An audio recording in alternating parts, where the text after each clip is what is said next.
സ്നേഹമുള്ളവരെ, ചരിത്ര പ്രസിദ്ധമായ ആമ്പല്ലൂർ സെൻറ്റ് ഫ്രാൻസിസ് പള്ളിയിൽ ഇടവക മധ്യസ്ഥനായ വിശുദ്ധ സെൻറ്റ് ഫ്രാൻസിസ് അസീസിയുടെ തിരുനാൾ 21, 22, 23, 24 ദിനങ്ങളിലാണ് ഈ തിരുനാൾ ആചരിക്കുക.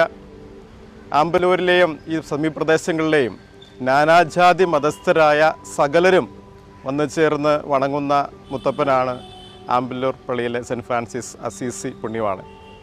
സമാധാനത്തിൻ്റെ മധ്യസ്ഥനാണ്, പരിസ്ഥിതിയുടെ മധ്യസ്ഥനാണ്, സകലർക്കും ആശ്രയമരുളുന്ന അത്ഭുതങ്ങൾ വഴി ദൈവത്തിൻ്റെ കൃപ ചൊരിയുന്ന മധ്യസ്ഥനാണ്. നാളെ 21-ാം തീയതി വ്യാഴാഴ്ച വൈകിട്ട് 5 മണിക്കാണ് ഈ തിരുനാളിൻ്റെ കൊടിയേറ്റ് ചടങ്ങ് നടക്കുക. അതിനെ തുടർന്ന് വിശുദ്ധ കുർബാന ഉണ്ടായിരിക്കും. വെള്ളിയാഴ്ച രാവിലെ ലൈത്തോരന്മാരുടെ വാഴ്ചയും അതോടൊപ്പം തന്നെ പ്രസിദ്ധേന്തി തെരഞ്ഞെടുപ്പും വാഹനങ്ങളെ വെഞ്ചരിപ്പുമാണ്. വൈകിട്ട് ലത്തീൻ റീത്തിലാണ് വിശുദ്ധ കുർബാന അർപ്പിക്കപ്പെടുക. പ്രസിദ്ധേന്തി വാഴ്ച അതിന് മുമ്പ് ഉണ്ടാകും.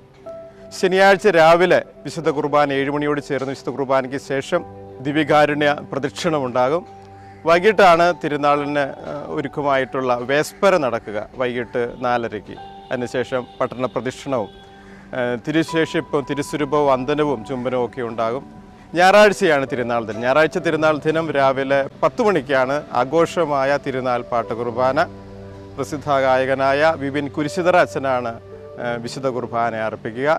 അതിനെ തുടർന്ന് പട്ടണ പ്രദക്ഷിണം ഉണ്ടാകും. വൈകിട്ട് അക്ഷര തിയേറ്റേഴ്സ് അവതരിപ്പിക്കുന്ന അനന്തരം എന്ന നാടകത്തോടുകൂടിയാണ് കാര്യങ്ങൾ സമാപിക്കുക.